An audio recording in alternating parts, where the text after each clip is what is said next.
Hello hi नमस्कार welcome करुच्ची आपण मानक आउ एक नया वीडियो को आज वीडियो रे डिस्कसन करिबा plus two second year political science रो प्रथम अध्याय जो अध्यायर ना हेउची गणतंत्र से विषय रे से चैप्टर आज हम डिस्कसन करिबा पार्ट बाय पार्ट हम ये चैप्टर को डिस्कसन करिबा आज हम डिस्कसन करिबा गणतंत्र अर्थ यार मीनिंग और डेफिनेशन गुडी को डिस्कसन करिया आज रो वीडियो रे एई भाबे step by step part by part हम टोटल चैप्टर को डिस्कसन करिया पे चेष्टा करिबा ओके।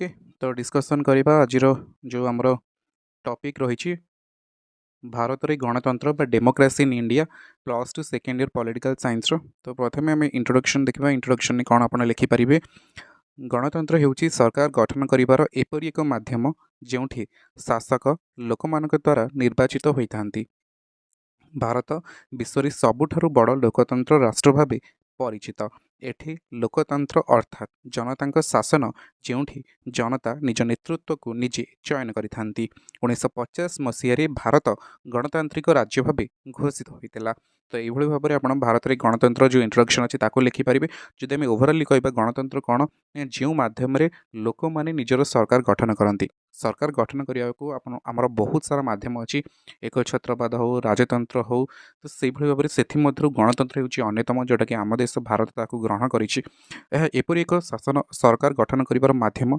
जो शासक जी आमको शासन कर जी आम रूलर हो ताहा लोक मान द्वारा निर्वाचित होता किए आमको शासन कर आम डिसाइड करूँ आम सिलेक्शन करूँ आम इलेक्टेड करूँ ताकू कि किए आमर शासन कर आमको किए शासन कर तो जो सरकार गठन कर एपरी एक माध्यम गणतंत्र जो लोक मैंने निजर सरकार को बाछी था ओके।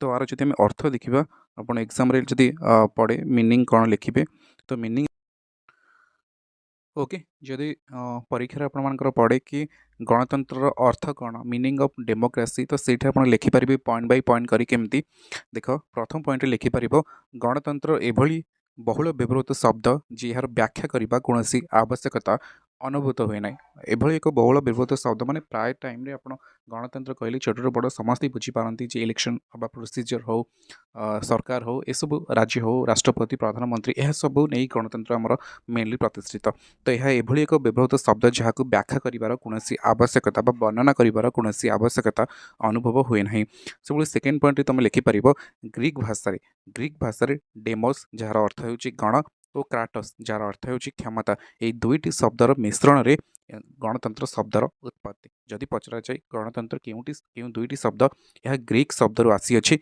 ग्रीक भाषार दुईटी शब्द गोटे हूँ डेमोस आ गोटे हूँ क्राटस डेमोस अर्थ गण और क्राटस अर्थ क्षमता ये दुईटी शब्द डेमोस क्राटस बा गण और क्षमता दुईटी शब्दर समन्वित बा दुईटी शब्द मिसिकी गणतंत्र शब्दर उत्पत्ति होची प्राय टाइम एग्जाम रे आसे गणतंत्र क्यों शब्द रु आसी ग्रीक भाषा रु आसी तो क्यों दुईटी शब्द डेमोस डेमोस अर्थ गण क्राटस अर्थ क्षमता सुतरां यार आक्षरिक यार अर्थ गणतंत्र आक्षरिक अर्थ होची गणशासन अर्थात जनसाधारण द्वारा परिचालित शासन है गणतंत्र तो जदि गणतंत्र मीनिंग जो आपको एग्जाम पढ़ अर्थ आपड़ ये भाव में लिखिपारे मेनली यही पॉइंट आप इम्पोर्टाट रही जोटा कि आपको कौच गणतंत्र दुईटी शब्दर सम्मिश्रण गोटे हूँ डेमोस और क्राटस डेमोस अर्थ गण और क्राटस अर्थ क्षमता गणतंत्र क्यों शब्द आसी ग्रीक भाषा आसी ओके से भाव में आउ गए देख ये पॉइंट तुम लिखी राष्ट्र विज्ञान आम जो पॉलिटिकल साइंस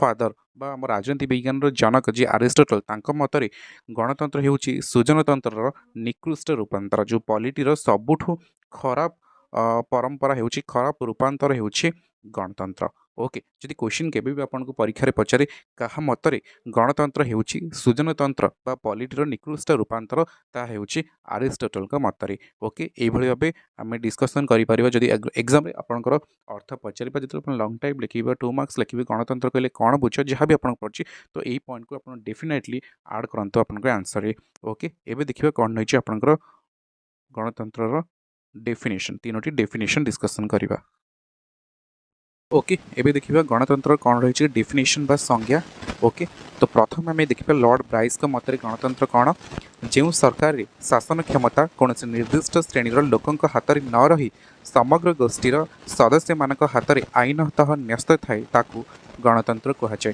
तो लॉर्ड ब्राइस मतरे गणतंत्र क्या कहुए जो सरकार शासन क्षमता कौन निर्दिष्ट श्रेणीर लोकों हाथ में न रही समग्र गोष्ठीर सदस्य मान हाथ में आईनतः न्यस्त थाए ताकू गणतंत्र कहुए। देखो तीनोटी आपड़ जेकोसी बुक रेफर कर बहुत सारा डेफिनेशन संज्ञा रही किंतु मेनली मुझे तीनोटी इंपोर्टाट आपंप डेफिनेशन रखी जोटा कि लॉर्ड ब्राइस सिली आउ अब्राहम लिंकन मतरे किंतु लॉर्ड ब्राइस को अपेक्षा प्राय टाइम एग्जाम सिली आउ अब्राहम लिंकन कौन कही से क्वेश्चन पड़े। ओके तो सिली मतरे गणतंत्र एपरी एक शासन व्यवस्था जो समस्त भागीदार बा अंश रही है। देखो ये कहते सिली मत गणतंत्र कौन ना एपरी एक व्यवस्था जो समस्त किसी ना कि भाग बा सेयार थाए मोर थाए आपंकर थाए समस्त थाए कारण आम जेहेतु निजे भोट दी इलेक्टेड करुचे आमर जी आपको शासन कर तो से अनुसार गणतंत्र एपरी एक शासन व्यवस्था जो समस्त भागीदार बा अंश थाए एग्जाम पकई ये गोटे डैशबोर्ड छाड़ दी कि गणतंत्र एपरी एक शासन व्यवस्था जो समस्त डैश रही है तो सीटी आप भागीदार लिखिपारे ना आप अंश लिखिपारे। ओके ना टोटाल पचार दी गणतंत्र एपरी एक शासन व्यवस्था जो समस्त भागीदार था यह किए कही। ओके सेकेंड डेफिनेशन पर आम ए मोस्ट पॉपुलर गणतंत्र डेफिनेशन देखा जोटा कि अमेरिकार पूर्वतन राष्ट्रपति अब्राहम लिंकन कही गणतंत्र है जनगण द्वारा जनगण कल्याण प्रतिष्ठित सरकार ना आप आउ गोटे भाषा लिखिपारे कि गणतंत्र होपरी एक शासन व्यवस्था यह लोक द्वारा प्रतिष्ठित सरकार। ओके तो ये भाव आम आज डिस्कसन करूँ गणतंत्र इंट्रोडक्शन तार अर्थ आउ संज्ञा मीनिंग बा डेफिनेशन डिस्कसन करुले अब्राहम लिंकन को ऊपर प्राय क्वेश्चन पड़े ये टोटाल आपको डेफिनेशन दे देथिबो आको किए कही अब्राहम लिंकन किए होउछंती अमेरिकार पूर्वतन राष्ट्रपति जहाँकर फेमस डेफिनेशन थिला गणतंत्र पाई गणतंत्र होउछि लोकमानंकर पाई और लोकमानक द्वारा प्रतिष्ठित सरकार। तो ये भाव में आज आम डिस्कसन करुले नेक्स्ट पार्ट में आम डिस्कसन करबा गणतंत्र लक्षण और प्रकार भेद। आशा करुँच आज वीडियो आपको भल लगी जदि वीडियो भल लगी तो निहत लाइक करूँ कमेंट करूँ शेयर करूँ एपर्यंत यदि चैनल को सब्सक्राइब करना तो एसएसटी उत्सव चैनल को निहत सब्सक्राइब करूँ। Thank you thanks for watching.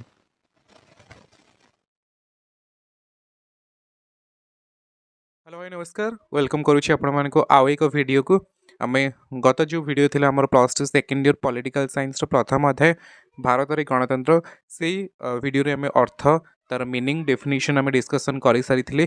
आज वीडियो आम डिस्कसन करबा गणतंत्र श्रेणी विभाग गणतंत्र को केतोटी भाग में विभक्त कर आज आम डिस्कसन करबा आज वीडियो रे।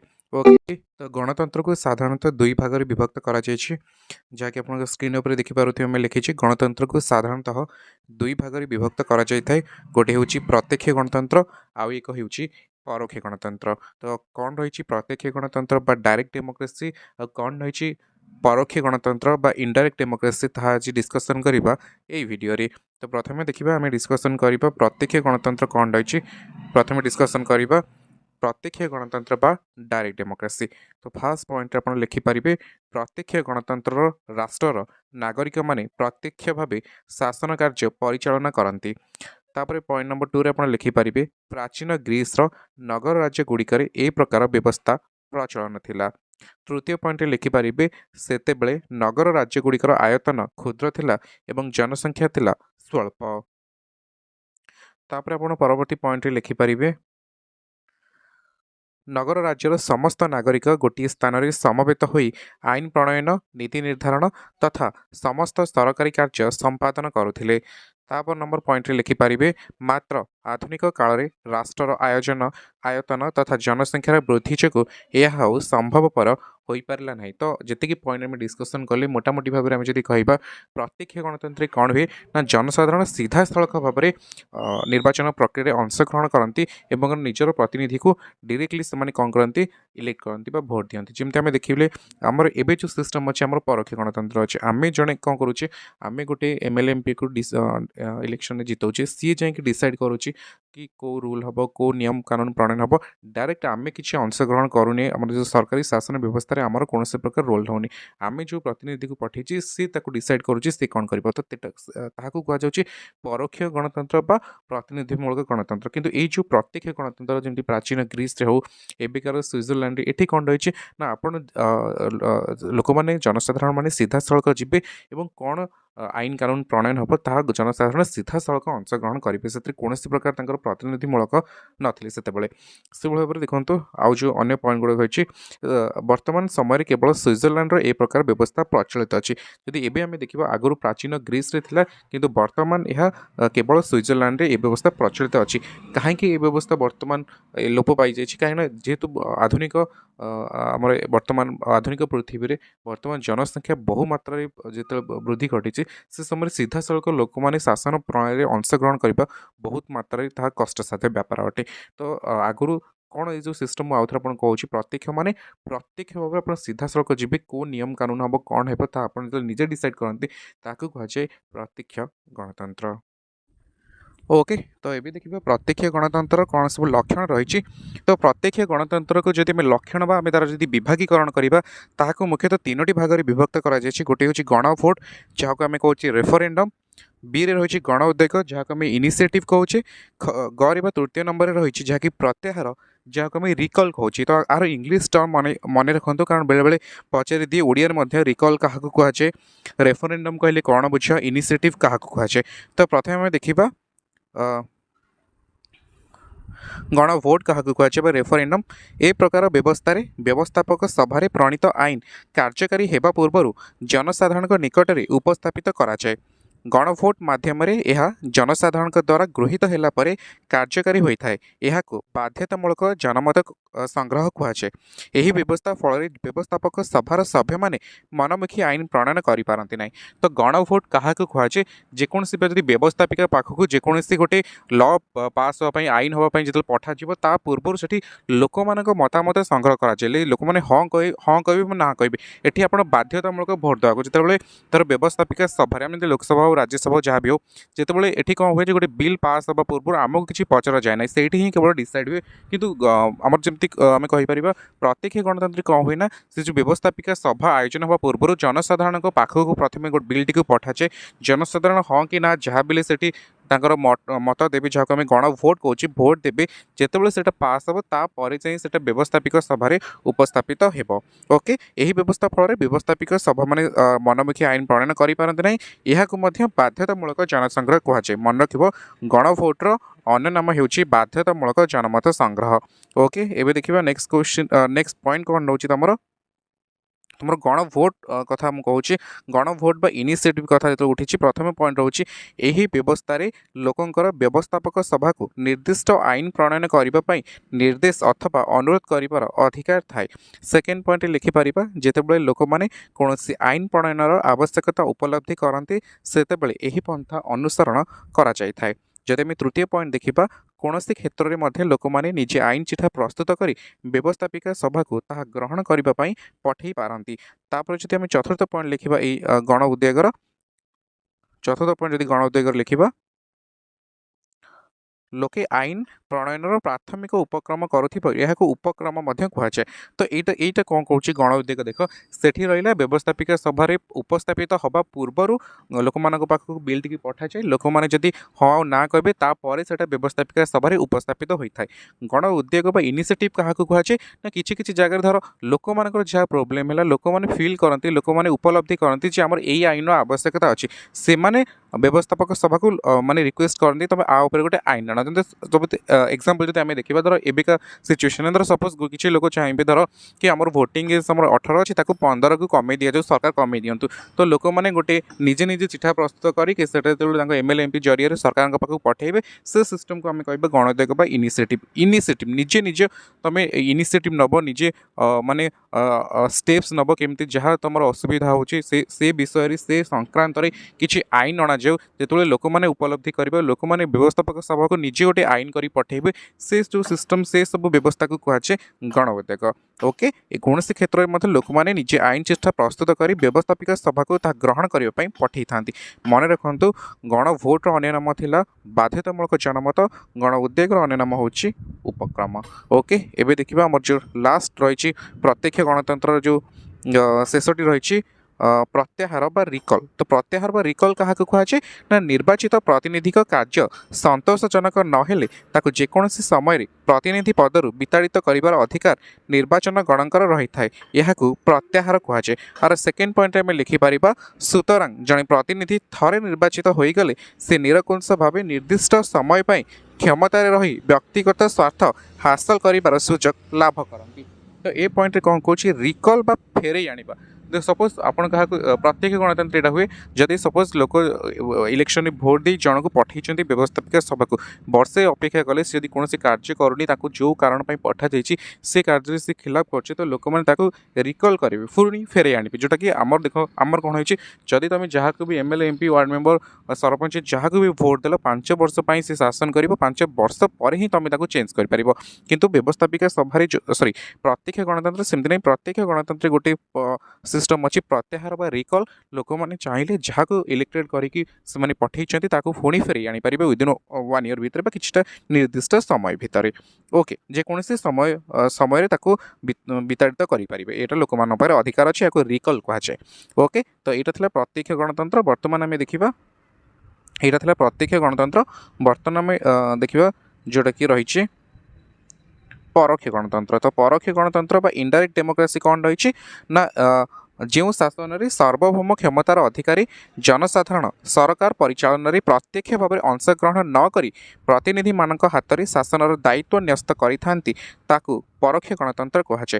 यहाँ जमी मुझे कहती एवं ही आम भारत में विभिन्न गणतांत्रिक राष्ट्र में बर्तमान परोक्ष गणतंत्र बा प्रतिनिधिमूलक गणतंत्र प्रचलित अच्छे आम डायरेक्टली बा सीधा सड़क भाव में शासन प्रक्रिया अंशग्रहण करूने आम जेहेतु व्यस्तबहुल समय एत जनसंख्या यह संभव नुहे आम आम प्रतिनिधि की बाछुचु व्यवस्था आम विधानसभा को आम एमएलए बाछुचु लोकसभा राज्यसभा को आम एमपी पठाऊे तो जेहेतु आम पाखे से समय ना आम कौन कर प्रतिनिधि की भोट देकी बाछुचु ता जरिया आम शासन प्रक्रिया अंशग्रहण करुँ। सेकेंड पॉइंट लिखिपर परोक्ष गणतंत्र अन्य नाम हो प्रतिनिधिमूलक गणतंत्र बारंबार कहूँ अन्य नाम गुड़िक मन रखु गणभोटर अन्य नाम बाध्यतामूलक जनमत गण उद्योगर अन्य नाम उपक्रम एवं जो आमर परोक्ष गणतंत्र अन्य नाम हूँ प्रतिनिधिमूलक गणतंत्र से भाव में एठारे जनसाधारण द्वारा निर्वाचित प्रतिनिधि माने ही वास्तव में क्षमतार अधिकारी होता आधुनिक जुगे प्रतिनिधिमूलक बा परोक्ष गणतंत्र ही प्रचलित तो लोक मैंने सीधा सड़क ये प्रक्रिया परोक्ष गणतंत्र गणतांत्रिक प्रक्रिया लोक मैंने सीधा सड़क अंशग्रहण न करी निजर प्रतिनिधि मान द्वारा निर्वाचन प्रक्रिया हो कि शासन प्रक्रिया अंशग्रहण करते तो एठारे जो मैंने प्रतिनिधि से माने वास्तव में क्षमतार अधिकारी होता तो ये आज आम जो डिस्कसन करुले आमर जहाँ भी आम बर्तमान डिस्कसन करुले गणतंत्र आमर जो विभागीकरण थिला गणतंत्र को दुई भाग में विभक्त कले गोटे हूँ प्रत्यक्ष गणतंत्र और परोक्ष गणतंत्र प्रत्यक्ष गणतंत्र को आम 3 भाग में विभक्त करते जोटा कि गणोद्योग गणभोट एवं रिकल बा प्रत्याहार आउ परोक्ष गणतंत्र आशा करुँच आज वीडियो आपको भल लगी आ परवर्ती वीडियो में डिस्कसन करबा गणतंत्र लक्षण कौन रही तो आशा करुँच आज वीडियो आपको भल लगी जदि वीडियो भल लगी तो निहत लाइक करूँ कमेंट करूँ शेयर करूँ आउ ए पर्यंत जदि चैनल को सब्सक्राइब करना तो एसएसटी विथ सुरेश चैनल को निहत सब्सक्राइब करूँ। Thank you thanks for watching.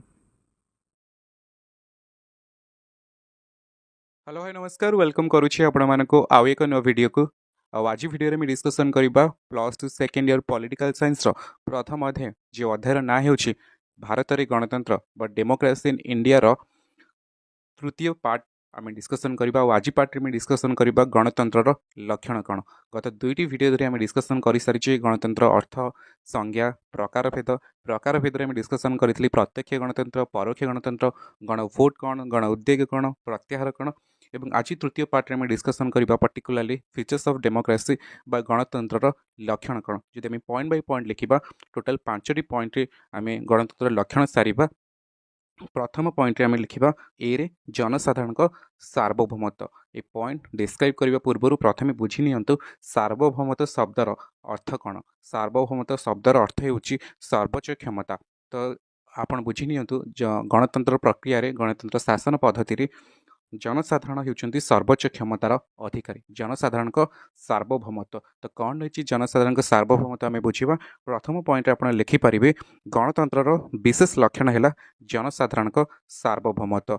Second point लिखिपर जनसाधारण वास्तव क्षमतार अधिकारी तृतीय पॉइंट आम लिखिपर सरकार गठन करिथिबा प्रतिनिधि माने जनतार सेवक भाव में कार्य करिथांती।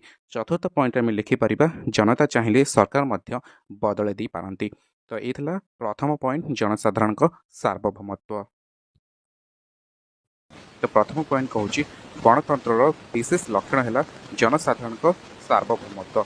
सेकेंड पॉइंट कहूँ जनसाधारण ही वास्तव क्षमतार अधिकारी। तृतीय पॉइंट कहूँ सरकार गठन करिथिबा प्रतिनिधि माने जनतार सेवक भाव में कार्य करिथांती। चतुर्थ पॉइंट रे लिखिपर जनता चाहिए सरकार मध्य बदल दे पारती। तो जमी प्रथम कही सार्वभौमत्व अर्थ हो सर्वोच्च क्षमता। तो गणतंत्र सर्वोच्च क्षमतार अधिकारी होती लोक मैंने चाहिए जन को सरकार बसई पारे और चाहिए सरकार बदल दे पारती। तो वास्तव में क्षमतार अधिकारी होती गणतंत्र जनसाधारण। केवल प्रतिनिधि माने एमएलए एमपी एमाने आमर सेवक भाव में कार्य करुछंती।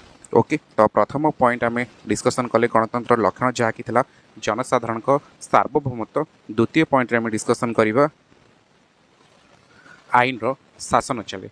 तो आईन शासन चले यार अर्थ हो गणतंत्र कौन व्यक्ति विशेष नुह जहाँ आईन लिपिबद्ध अच्छी से आईन अनुसार ही शासन प्रक्रिया चालू रही।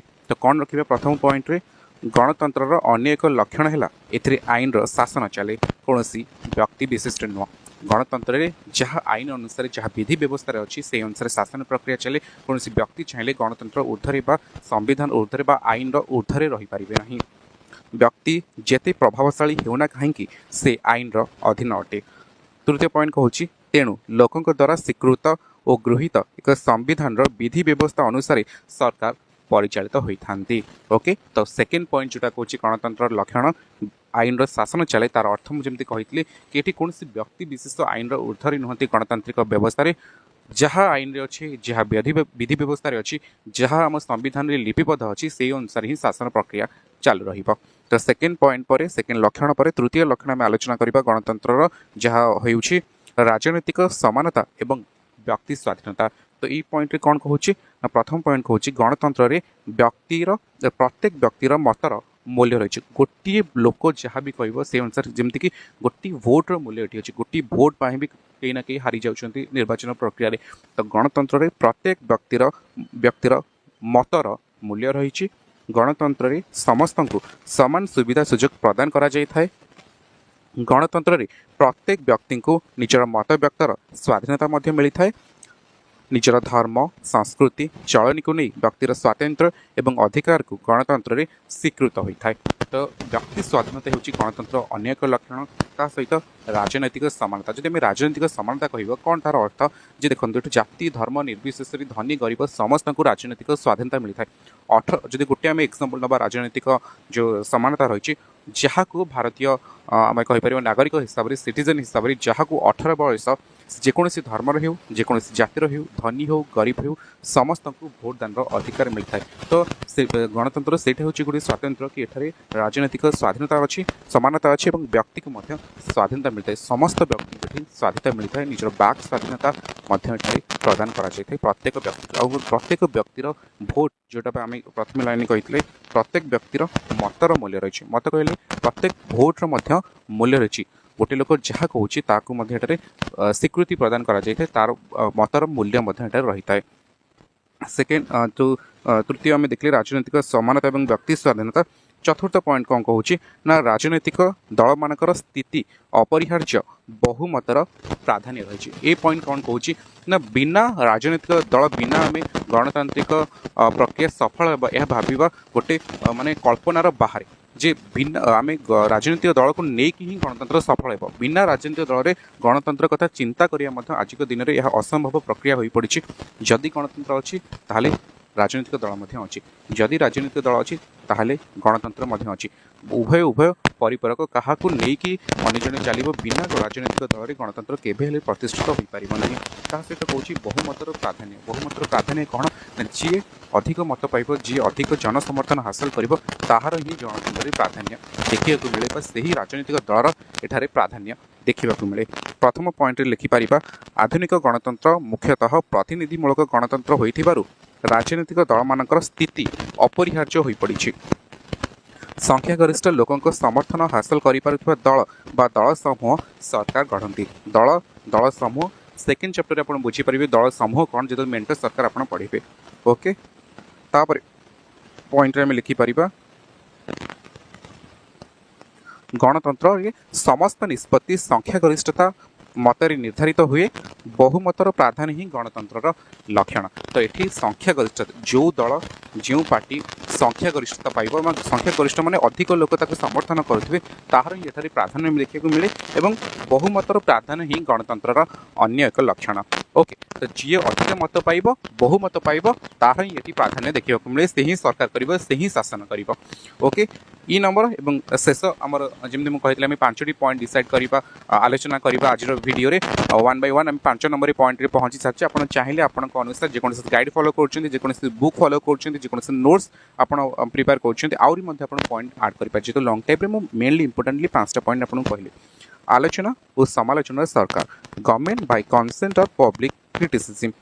आलोचना और समालोचना सरकार कौन ना गणतंत्र एपरी एक सरकार गढ़ार मध्यम जोटी कि आलोचना मध्यम कहीं चाहिए एक्जाक्टली कौन प्रकार निष्पत्ति नहीं पारिबा नहीं। जदि आम एग्जांपल नवा विधानसभा उभय शासक दल अच्छी और विरोधी दल अच्छी उभय को समालोचना करेंगे उभय को जेपर्यंत समालोचना करना कौन विषय तर्क वितर्क होनी आलोचना होनी सफल आम कहीपर आम कहीपर सठिक निष्पत्ति पहुँची हेबन जो आलोचना हम जो पर्यालोचना हम जो समालोचना हम ताहले ही आम गोटे भल निष्पत्ति पाखे आम पहुँची पारे। तो गणतंत्र हूँ आलोचना और समालोचना सरकार जी गढ़ुची जी प्रशंसार पात्र ताठू अधिका समालोचनार शिकार होगा प्रस्तुत रहा दरकार। जदि आप किसी भूल निष्पत्ति नौकरी आपंकर नीति जदि गणतंत्र लोक मान प्रति ठीक होनी ताहले आप रेडी रही था समालोचना शिकार होगा। जब आम देखा छोटे एग्जांपल नंबर रिसेंटली जमी आम श्रीगुणिचा दिन रथयात्रा दिन जहाँ भी आम पुरी रे अघटन घटला सरकार दायी सरकार विधि व्यवस्था दायी से सरकार समालोचनार रेडी जी सफलता आप डिंडिम पिटुंट जी सफलता आप व्यग्र अच्छा लोक मैंने आप सफलतार आपन को लोक प्रशंसा करूँ अधिक आप समालोचनार शिकार हे जदि आप किसी भूल निष्पत्ति नौ। तो प्रथम पॉइंट आम लिखिपर गणतंत्र में पारस्परिक विचार आलोचना माध्यम ही सरकार निष्पत्ति ग्रहण कराए। सरकार को समालोचनार अधिकार लोक को मिलता है लोक चाहिए सरकार को समालोचना करें जदि समालोचना करें गणतंत्र नो ता मे भी राजतंत्र मे भी एक छत्रवाद कि आउ कौन शासन पद्धति हो जो लोक मैंने सरकार को समालोचना करेंगे ना आमको से बाक स्वाधीनता संविधान प्रदान करी जदि सरकार किसी भूल कर कौन राजनीतिक दल किसी भूल कर प्रतिनिधि जब भूल कर समालोचना करेंगे स्वाधीनता आमको मिली बाक स्वाधीनता आमको सरकार नो आमको संविधान प्रदान करी ता सहित जनमत को उपेक्षा करी क्षमतार तिष्ठि रहा कौन गणतांत्रिक सरकार पक्षरे संभव नुह। कहीं चाहिए गणतंत्र रे जनमत को उपेक्षा करें ना 5 वर्ष आप जनसाधारण को हैरान करेंगे आप जनसाधारण को उपेक्षा करें किंतु गोटे समय आसो जो जो 2024 मसीहा सरकारी 24 मसीहा इलेक्शन जब आम एग्जांपल ना जो जनसाधारण आपन को शासन गादी में बसई 2029 आसिले से जनसाधारण आपन जदि जनमत को उपेक्षा कले ठीक से शासन न कले ठीक से जनमंगल कार्यकारी न कर 2029 एग्जाम 2029 जो निर्वाचन आसो से जनसाधारण जदि आप भल कम करेंगे आपन को पुणी थे शासन कर सुजोग देवे ना आपको पुणी शासन डोरी छड़े आणिक आउ का हाथ में समर्पी देवे।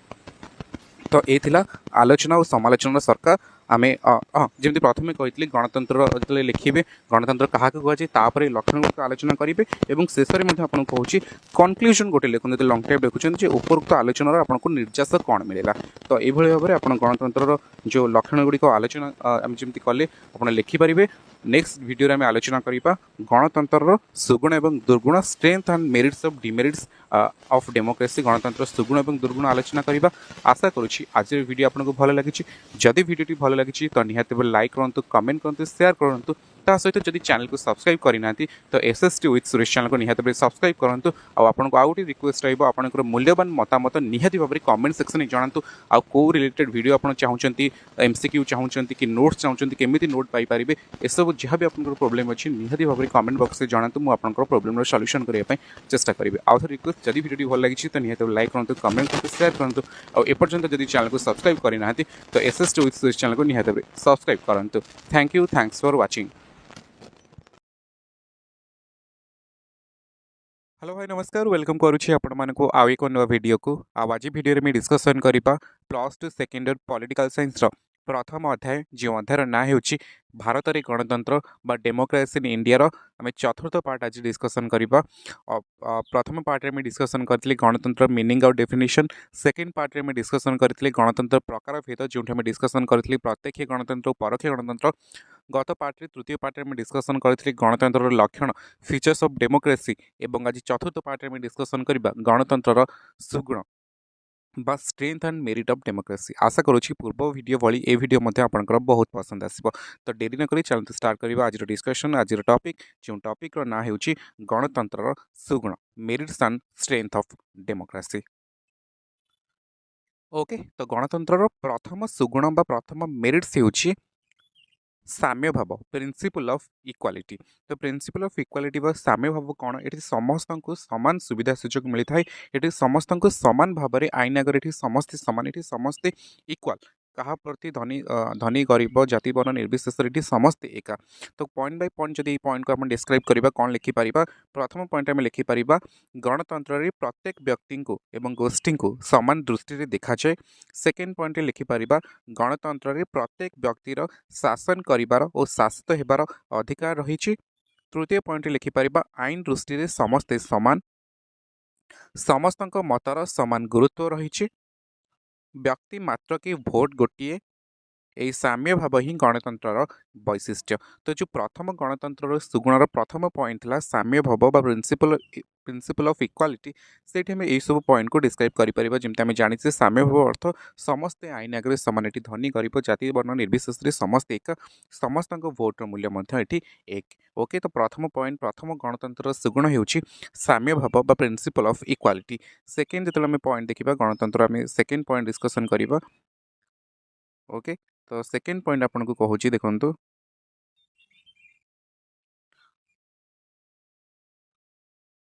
सेकेंड पॉइंट कहूची व्यक्ति स्वाधीनतार सुरक्षा। व्यक्ति स्वाधीनतार सुरक्षा बा enforce the principle of liberty. ए पॉइंट रे कौन लिखिपर? गणतंत्र व्यक्ति स्वाधीनता को प्राधान्य देता है। सेकेंड रे लिखिपर कौन सी व्यक्ति को तार इच्छा विरुद्ध रे कौन सी कार्य करने को बाध्य करा जाय पारिबो नाही। कौन सी व्यक्ति सरकार को निर्भय रे समालोचना करि पारिबो। व्यक्तिर आचार विचार मत प्रकाशर स्वाधीनता को गणतंत्र केवल स्वीकार कर सुरक्षित रखी था। तो जो सेकेंड पॉइंट था गणतंत्र सुगुण रे व्यक्ति स्वाधीनतार सुरक्षा, यही पॉइंट आमको डिस्क्राइब करी कहूँ कि गणतंत्र समस्त व्यक्ति को बाक स्वाधीनता सहित समस्त प्रकार स्वाधीनता नहीं था। से केमी मिसब केमी चलो कौ वृत्ति आपणब सरकार को चाहिए से समालोचना कर अधिकार व्यक्ति को मिलता है गणतांत्रिक सरकार रे। तो यहाँ हूँ गोटे सेकेंड सुगुण बा सेकेंड मेरिट्स ऑफ डेमोक्रेसी की व्यक्ति स्वाधीनतार सुरक्षा। प्रथम आम देखिए साम्य भाव, सेकेंड रोची व्यक्ति स्वाधीनतार सुरक्षा। बर्तमान आम तृतीय पॉइंट देखा। सॉरी से पॉइंट आउ कि तृतीय पॉइंट जोटा रही तृतीय पॉइंट आपण मान रही उत्तरदायी शासन। ओके, देखो ये तृतीय पॉइंट रही उत्तरदायी शासन अकाउंटेबल रूल, जोटा कि प्रथम पॉइंट आम लिखिपर लोकों इच्छा ही एठारे सबकि। सेकेंड लिखिपर गणतंत्र होउछि एकमात्र शासन व्यवस्था जार सृष्टि स्थिति और विलय जनसाधारण इच्छा अनिच्छा उपर निर्भर करें। चतुर्थ पॉइंट आम लिखिपर गणतंत्र रे शासक माने सर्वदा निजर कार्यकलाप शासित निकट में उत्तरदायी रहती। और लास्ट पॉइंट आम लिखिपर सेमानकर दायित्वहीनता और नीति विरोधी कार्य सेमानक स्थिति को विपन्न करें। तो गणतंत्र जो तृतीय सुगुण रही है जोटा कि उत्तरदायी शासन, यार कौन अर्थ होउछि जे जो माने आमको शासन करते से जनसाधारण पाखे बा जो माने शासन करुँते से शासित निकट में उत्तरदायी अटंती। से जहाँ भी कार्य करेंगे से जनसाधारण पर उत्तरदायी। जदि से बाध्य आंसर दवाक बाध्य जहाँ भी कार्य करुँच और जदि से दायित्वहीनता नीति विरोधी कार्य करते तो से स्थिति विपन्न होता है। जेबे जेबे इलेक्शन हम जेबे जेबे निर्वाचन हम जो मैंने नीति विरोधी कार्य करते जो मैंने जनमत को भ्रुक्षेप न करी कार्य करते से उत्तरदायी रही और से निज आसन छाड़ा बाध्य। उत्तरदायी शासन अर्थात सरकार जहाँ करुँच शासक जहाँ करुँची ताहा निज शासित बा जनसाधारण निकट में से सब कार्य से उत्तर देवाक बाध्य अटे। ओके, यहाँ था आम तृतीय गणतंत्र तृतीय सुगुण रही है। आम बर्तमान चतुर्थ सुगुण जो रही देखा कौन रही चतुर्थ सुगुणटी चतुर्थ पॉइंट कौन रही। तो चतुर्थ पॉइंट देखो कहूँ व्यक्तिर विकास। तो यही पॉइंट आम लिखिपर व्यक्तिर व्यक्तित्व विकास पाई गणतंत्र सहायक होता है। प्रत्येक व्यक्ति समाज रे समान मर्यादा उपभोग करि फल व्यक्तिर आत्मविश्वास बढ़े और से समाज रे निजर गुरुत्व उपलब्धि करी तार कर्तव्य गुड़िक प्रति अधिक सचेतन होता है। तो ये जो पॉइंट देखो लिखा जाए व्यक्तिर व्यक्तित्वर विकास यह केवल संभव होता है गणतांत्रिक सरकार रे। तो यह गोटे गणतंत्र सुगुण कि व्यक्तित्वर विकास अन्य जेकोसी आमर सरकार गढ़वर मध्यम लोक मानकर व्यक्तित्वर जेतिकी विकास न होता है गणतांत्रिक सरकार से विकास संभव हो पारि थाए। तो से यह गणतंत्र एक सुगुण अटे बा मेरिट्स अटे। ओके 4 नंबर सुगुण पर आम नेक्स्ट देखिए पंचम जोटा अच्छी पंचम सुगुण कौन रही गणतंत्र जहाँ कौन आपको शिक्षागत मूल्य। ओके ये आम लिखिपर गणतंत्र व्यक्ति को राजनैतिक शिक्षा लाभर सुजोग दे ताहार राजनैतिक चेतनार अभिवृद्धि साधन करिथाए। गणतंत्र रे व्यक्ति निजको राष्ट्र समस्त कार्यकलाप सहित संश्लिष्ट रखिबाकू और यार विभिन्न समस्या संबंध में अवगत हेबाकू सुजोग लाभ करे। फल तार दायित्वबोध वृद्धि पाए एवं से जड़े सुनागरिक भाव राष्ट्रर उन्नति पाई कार्य करे। तो गणतंत्र पंचम सुगुण होउछि शिक्षागत मूल्य। एठी समस्त को शिक्षा दि जाए समस्त को जी आमर प्राथमिक शिक्षा दबा दरकार जी गोटे एजुकेटेड गोटे नागरिक को शिक्षा दबा दरकार सेतिकी ही गणतंत्र प्रोवाइड करिथाए। ओके तो यहाँ थिला पंचम गणतंत्र सुगुण जहाँकि होउछि शिक्षागत मूल्य। आम षष्ठ सुगुण देखिबा गणतंत्र कौन रही षष्ठ सुगुण जहाँ होउछि सर्वसाधारण हित साधन। यही पॉइंट आम लिखिपर गणतंत्र सर्वसाधारण हित साधन पाई अभिप्रेत। सेकेंड लिखिपर ए शासक और शासितर स्वार्थ एक अभिन्न होइथिबारु जनसाधारण सर्वाधिक मंगल साधन करने संभव होता है। तो सर्वसाधारण हित साधन करने अन्य आमर शासनतंत्र अपेक्षा गणतंत्र यह संभव हो पारे। तो यह गणतंत्र अन्य एक सुगुण बा मेरिट्स अटे। ओके 6 नंबर पॉइंट रे आमे सप्तम 6 नंबर पॉइंट आमे सप्तम पॉइंट देखिबा जो पॉइंट आपन को कहूची शांति और सहबास्थान। यह गणतंत्र आउ एक सुगुण। गणतंत्र हेउची शांति और सहबास्थान सरकार। गणतंत्र रे जेकोसी परिवर्तन शांतिपूर्ण उपाय सांविधानिक व्यवस्था अनुसार ही संभव होता है। गणतंत्र रे हिंसार कौनसी प्रकार स्थान ना। यही पॉइंट को भल से मन रख बुलेट नुहे बालाट उपर ही गणतंत्र आस्था रखी थाए। तो गणतंत्र सप्तम आम जो डिस्कसन करते सप्तम आमर सुगुण होउछि मेरिट्स होउछि स्ट्रेंथ होउछि कि एठारे शांति और सहबास्थान। अन्य शासन व्यवस्था अपेक्षा अन्य शासन काल अपेक्षा गणतांत्रिक व्यवस्था रे लोक माने जनसाधारण माने शांति और सहबास्थान सहित माने निजर सहबास्थान करथांती। एठी बालाट नुहे बुलेट नुहे बालाट उपर ही गणतंत्र प्रतिष्ठित होइछि। तो ये सब आपण आलोचना करि परिबे गणतंत्र सुगुण कौन कौन रही। ओके ता सहित आपण आउ मध्य किछि आपनक अनुसार पॉइंट ऐड करि परिबे। तो गणतंत्र सुगुण पर वर्तमान आम डिस्कसन करिबा गणतंत्र दुर्गुण कौन बा गणतंत्र दोष दुर्बलता गुड़िक कौन वीकनेस ऑफ डेमोक्रेसी बा डिमेरिट्स ऑफ डेमोक्रेसी। ओके तो गणतंत्र सुगुण पर वर्तमान डिस्कसन करिबा कौन रही गणतंत्र दुर्गुण बा गणतंत्र दोष दुर्बलता गुड़िक आलोचना कर। जदि आपको एग्जाम रे प्रश्न पचारे गणतंत्र दुर्गुण गुड़िक आलोचना कर बा गणतंत्र कौन सब दोष दुर्बलता रही आलोचना कर तो एमती आप लिखिपारे। तो प्रथम जेकोसी लंग टाइप लिखु मुझे कही आपको इंट्रोडक्शन टू आरंभ करूँ फॉर्माल मेंटेन करूँ जमी गोटे सिस्टमेटिक वे रे लंग टाइप लिखापी चेष्टा करूँ। तो प्रथम लिखा जाए इंट्रोडक्शन। इंट्रोडक्शन आप कौन लिखे कि गणतंत्र एक आदर्श शासन व्यवस्था रूपे विवेचित हेले ही गणतंत्र संपूर्ण निष्कलंक बा दोष मुक्त नुहे। गणतंत्र केतेक दोष दुर्बलता संपर्क में निम्न रे आलोकपात करा जायछि। तो गणतंत्र व्यवस्था भल हेले मध्य यह संपूर्ण भाव में निष्कलंक नुहे यार किछि मध्य दोष दुर्बलता रही। तो कौन सब दोष दुर्बलता रही वर्तमान आम आलोचना करिबा। तो प्रथम देखंतु कौन रही प्रथम जो रही संख्यार प्राधान्य यह हूँ गणतंत्र प्रथम दुर्गुण बा दोष दुर्बलता आम कहीपर। तो ये पॉइंट रे कौन कहूँ ना गणतंत्र गुण अपेक्षा संख्या उपरे अधिक प्राधान्य दे थाए। एथिरे शिक्षित अज्ञ विज्ञान कौनसी विचार न थाए। व्यक्ति मात्र के गोटे भोट संख्या गरिष्ठता भित्ति सरकार गठन करा जाए। मुंड गणति हुए संख्या ही सबकिछि।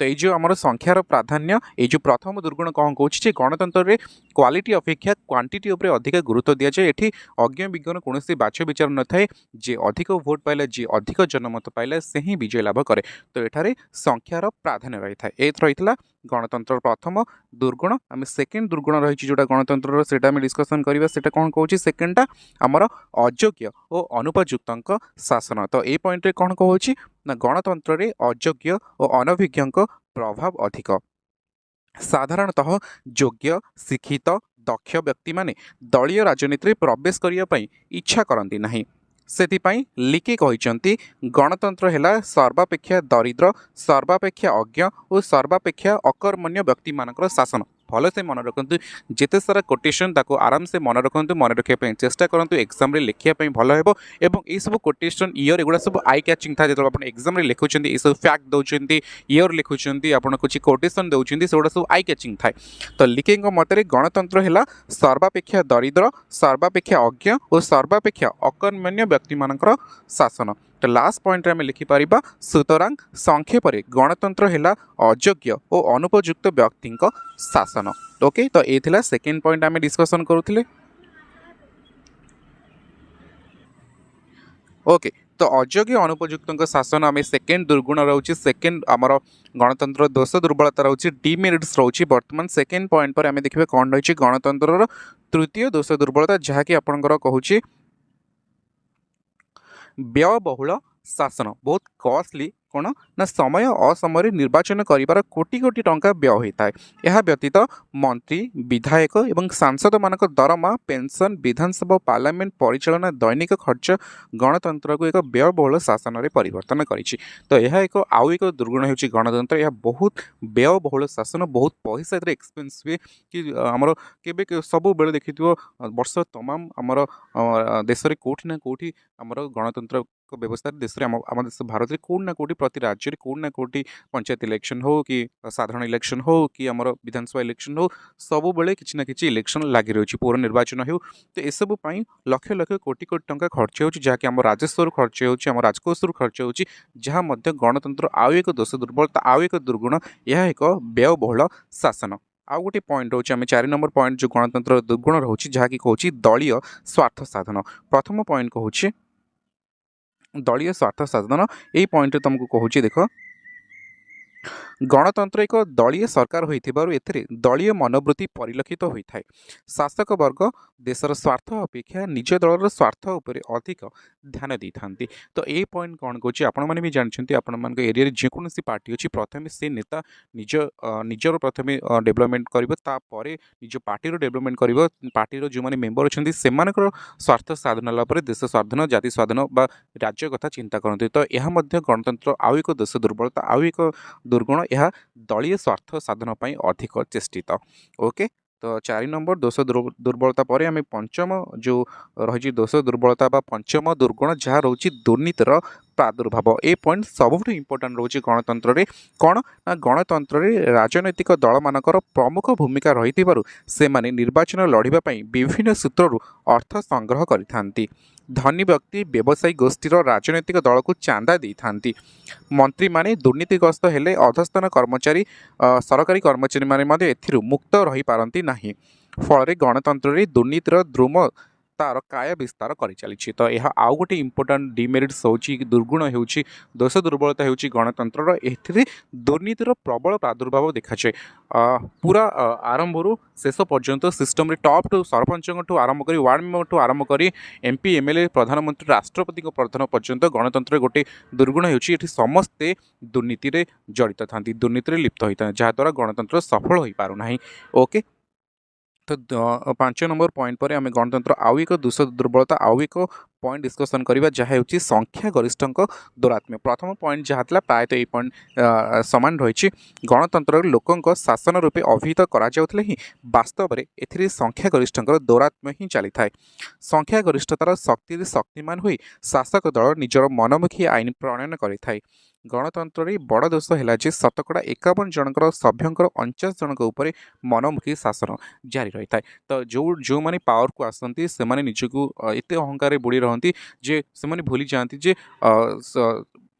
ସଂଖ୍ୟାର ଯେଉଁ ତାଙ୍କୁ ଦୌରାତ୍ମ୍ୟ ତାଙ୍କର ଅର୍ଥ ହେଉଛି ଯେ ସେମାନେ ମନମାନି ଚାହାନ୍ତି ଆତ୍ମଗର୍ବୀ ହୋଇଯାଆନ୍ତି ଯେହେତୁ ସେମାନେ ଜିତିକି ଆଇଛନ୍ତି ଭାବନ୍ତି 5 ବର୍ଷ ପର୍ଯ୍ୟନ୍ତ ଆମେ ଜିତିକି ଆସିଛୁ ଆମ ମନ ଇଚ୍ଛା ଯେକୌଣସି ଆମେ କାର୍ଯ୍ୟରେ ଲିପ୍ତ ରହିପାରିବୁ ତ ଏସବୁ ଗଣତନ୍ତ୍ର ଆଉ ଏକ ଦୁର୍ବଳତା ହେଉଛି ସଂଖ୍ୟାଗରିଷ୍ଠଙ୍କ ଦୌରାତ୍ମ୍ୟ ओके तापर आम गोटे पॉइंट डिस्कसन करवा से पॉइंट आपन को कहूँ व्यक्तिगत स्वाधीनता कल्पना मात्र आम सुगुण देखी कि ये व्यक्ति स्वाधीनता आउ एक गणतंत्र सुगुण मात्र यह गणतंत्र अन्य पार्श्व देखा गले ए दुर्गुण कौन रही ना गणतंत्र साधारणतः व्यक्ति स्वाधीनता सुरक्षित रही है जहाँ कहुई अजीब अलिक कल्पना व्यतीत अन्य किसी नुहे साधारण व्यक्ति जो मैंने कि शासन परिचालना करती से प्रकृत स्वाधीनता संबंध में कौन धारणा न था आम जाने आम थे भोट देलापर 5 वर्ष पर्यंत भूली जाऊँगी आम भोटर मूल्य कौन आम जहाँ भोट देलु से क्यों कार्य करुँच कौन करुँच देशपाई कौन कर तो व्यक्तिर कौन स्वाधीनता ही गणतंत्र में न था स्वाधीनता को अन्य मैंने चापी दे था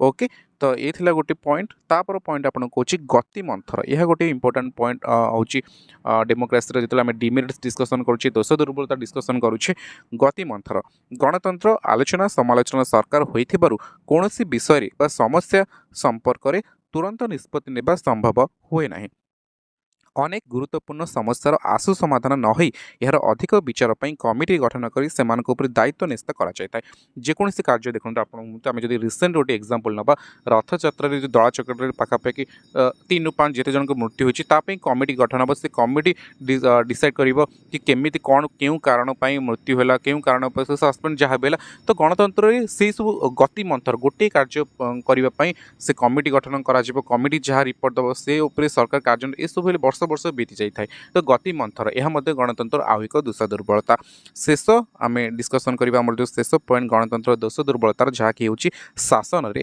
अस्थिरता लोकमत अनुसार सरकार बदलू एक दीर्घस्थायी शासन व्यवस्था संभवपर हुए ना सरकार बदलवा संगे संगे सरकार नीति बदली जाए तो जेहेतु लोक मत उपर सरकार अच्छी 5 वर्ष पर सरकार बदली जाए जमी आम देखिए आम राज्य ओडिशा 24 वर्ष पर सरकार आसिले से सरकार जो अनुसार आईन कानून चलुले जो प्रकार सरकार चलुले नुआ सरकार आसापर से ढांचा बदली जाए तो से जो नीति नियम प्रणयन करते यह बदल दी तो शासन में जहाँ भी अस्थिरता देखा से भाव में जो धरण विकास होगा कथा से प्रकार से गति विकास होगा संभवपर हुए ना तो आशा करुँची आज जो एते समय धरी 10 मिनट धरी आम डिस्कसन करुले गणतंत्र सुगुण एवं दुर्गुण आशा करुँची आज वीडियो आपको बहुत भल लगी जदि वीडियो भल लगी तो निहत लाइक करूँ कमेंट करूँ शेयर करूँ आउ जदि आपको यार पीडीएफ दरकार नोट दरकार निहत कमेंट सेक्शन में कमेंट करूँ तो आउ थे आपको रिक्वेस्ट करी जदि वीडियो भल लगी तो वीडियो को निहत लाइक करूँ कमेंट करूँ शेयर करूँ और एपर्यंत जदि चैनल को सब्सक्राइब करना तो आपंकर favourite channel SST with Suresh channel को निहत सब्सक्राइब करूँ ता सहित जोड़ी रुहतु गणतंत्र आगामी पार्ट पाई धन्यवाद।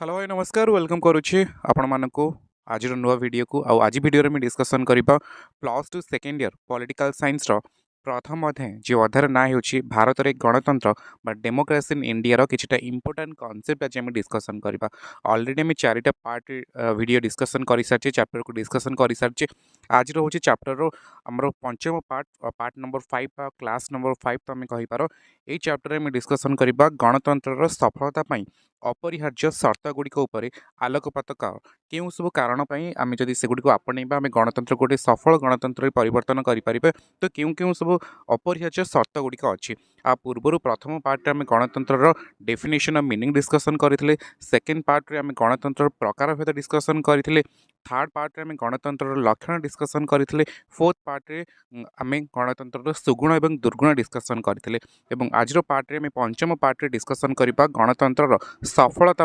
अपरिहार्य शर्त गुड़िक आलोकपात कराई जदि क्वेश्चन आसूची कि गणतंत्र सफलता आवश्यक शर्त गुड़िक कौन कौन तो आपड़ ये भाव लिखिपर आज रोच आम विषय आलोचनार विषय हूँ यहाँ तो आशा करुँची पूर्व 4टी वीडियो 4टी पार्ट भाई ए वीडियो मत आपको भल लगे ओके तो डेरी नक चलते आरंभ करवा आज टॉपिक ना हो गणतंत्र सफलता अपरिहार्य शर्त गुड़िक आलोकपात कर बा आलोचना कर ओके जदि परीक्षा तुम ये क्वेश्चन आसूँ गणतंत्र सफलता अपरिहार्य शर्त गुड़िक ऊपर आलोकपात बा आलोचना कर आम पॉइंट बाय पॉइंट कर लिखिपर जेहेतु गोटे लंग टाइप क्वेश्चन आसो आम प्रथम इंट्रोडक्शन लिखापी चेष्टा करवा तो इंट्रोडक्शन आम कौन लिखा गणतंत्र निश्चित भाव में एक आदर्श शासन व्यवस्था, मात्र अनेक समय आदर्श केवल एक स्वप्न हो रही जाए।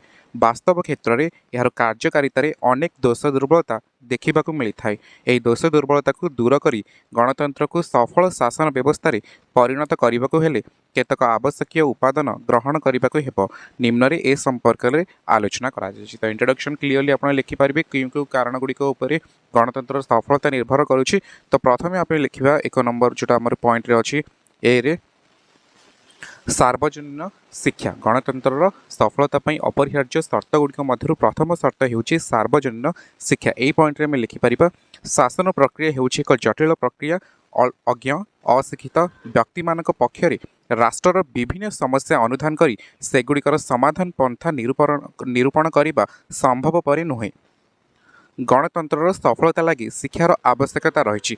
तेणु जॉन स्टुअर्ट मिल कही प्रथमे सार्वजनीन शिक्षा तापर सार्वजनीन मतदान अधिकार। तो गणतंत्र सफलता प्रथम जो आवश्यक शर्त रही अपरिहार्य शर्त रही ताहा थिला सार्वजनीन शिक्षा। तो जदि समस्त शिक्षा व्यवस्था करा जाय परिबो, समस्ते शिक्षित हेबे, समस्ते विज्ञ हेबे, ताहले जाय गणतंत्र सफलता पाई परिबो। अज्ञ अशिक्षित लोक मानक द्वारा जो जेहेतु शासन प्रक्रिया एक जटिल प्रक्रिया ताहा अज्ञ एवं अशिक्षित लोकों अपेक्षा शिक्षित विज्ञ लोकों द्वारा सहजरे समाहित हो पारिबो। तो गणतंत्र आवश्यक गणतंत्र सफलता पाई आवश्यक शर्त मानक मध्य आम प्रथम शर्त डिस्कसन कले सार्वजनीन शिक्षा। नेक्स्ट आम बी नंबर देखुचे अर्थनैतिक समानता। तो ये अर्थनैतिक समानतार कौन कहूँ गणतंत्र सफलता पाई अन्य एक आवश्यकता है लोकों अर्थनैतिक सुरक्षा। से भाव में सेकेंड पॉइंट में लिखिपर लोकों जीवन धारण सर्वनिम्न चाहिदा पूर्ण होगा निहाती आवश्यक।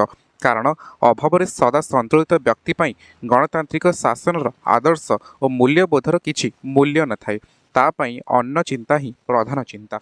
तो प्रथम आम देखिए सार्वजनीन शिक्षा तो निहाती भाव में आवश्यक। सेकेंड कहूँ अर्थनैतिक समानता, जो धनी और गरीब मध्य जो तारतम्य रही है निहाती भाव कमाया पड़ो।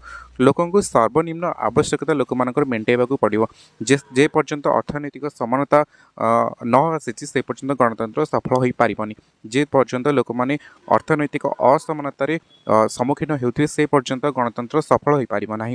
तो गणतंत्र द्वितीय आवश्यक शर्त कहूँ जदि आम गणतंत्र को सफलतार शीर्ष में पहुँचाइबा चाहूँचे जो जो शर्त गुड़िक अच्छी आम प्रथम शर्त देखिले सार्वजनीन शिक्षा, द्वितीय देखिले अर्थनैतिक समानता निहाती अपरिहार्य। आम बर्तमान तृतीय देखा तृतीय पॉइंट आपण होची सदा जागृति। तो सदा जागृतिर अर्थ कौन ना सतत सतर्कता एवं सजग जनमत ही गणतंत्र सफलतार सहायक होता है।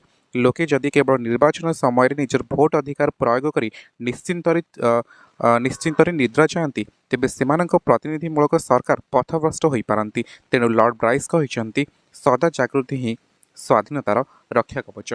तो प्रथमे देखिले सार्वजनीन शिक्षा, द्वितीय देखिले अर्थनैतिक समानता, तृतीय आवश्यक शर्त कहूँ गणतंत्र सफलता जहाँ कहूँ सदा जागृति। लोक मानक सब बेले जाग्रत होगा पड़ो। लोक मैंने कौन करती प्रायतः 5 वर्ष थोड़े भोट देते, भोट देकी से भावी कि कम सरीगला, किंतु आप देखार अच्छे आपको सब जाग्रत होबार अच्छे, आपको चेई रही अच्छे जे आप जहाँ भोट देते आप मूल्यवान भोट देते से क्यों कम कर शासन प्रक्रिया जो आप प्रतिनिधि अंशग्रहण कर पथभ्रष्ट होना। तो यह गणतंत्र सफलता आवश्यक गोटे शर्त। ये जो गोटे कोटेशन लास्ट लाइन लिखी लॉर्ड ब्राइस कहते सदा जागृति ही स्वाधीनता रक्षा कवच। आपको निहाती भी मन रखु कारण इस सर्ट क्वेश्चन में बहुत थर क्वेश्चन आसी सारी। ओके, तो थर्ड पॉइंट देखिले गणतंत्र सफलता आवश्यक शर्त गुड़िक। तापर चतुर्थ पॉइंट आम देखा। ओके, तापर 4 नंबर चतुर्थ तुम आवश्यक शर्त कहूँ गणतंत्र निर्भीक निरपेक्ष संवादपत्र। यह गणतंत्र आउ एक सफलता आउ एक अपरिहार्य शर्त। आम ये पॉइंट लिखिपर जनमत को गठन और प्रकाश कर प्रधान माध्यम है संवादपत्र।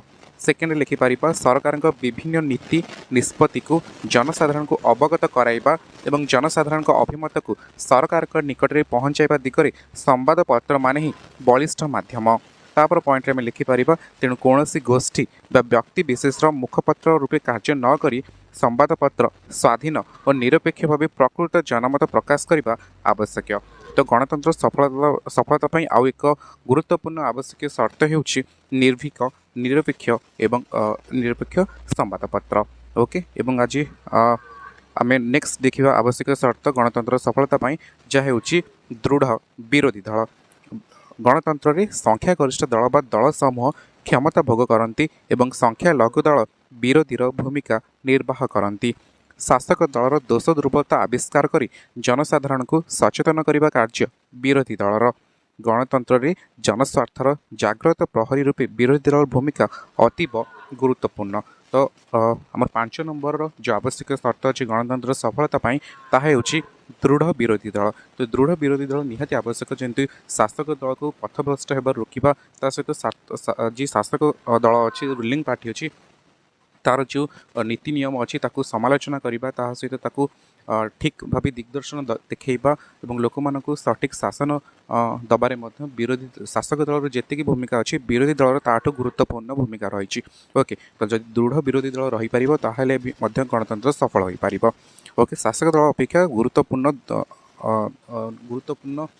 आमर भूमिका निर्वाह करती गणतांत्रिक प्रक्रिया विरोधी दल तापर आमर आउ गोटे पॉइंट कहूँ आमर गणतंत्र सफलता उत्तम नेतृत्व गणतांत्रिक शासन व्यवस्था नेतार भूमिका गुरुत्वपूर्ण शासन मुख्य जदि नीतिनिष्ठ निस्वार्थपर एवं दक्ष होता है तेबे गणतंत्र उन्नत मार्ग में गतिशील हो पार।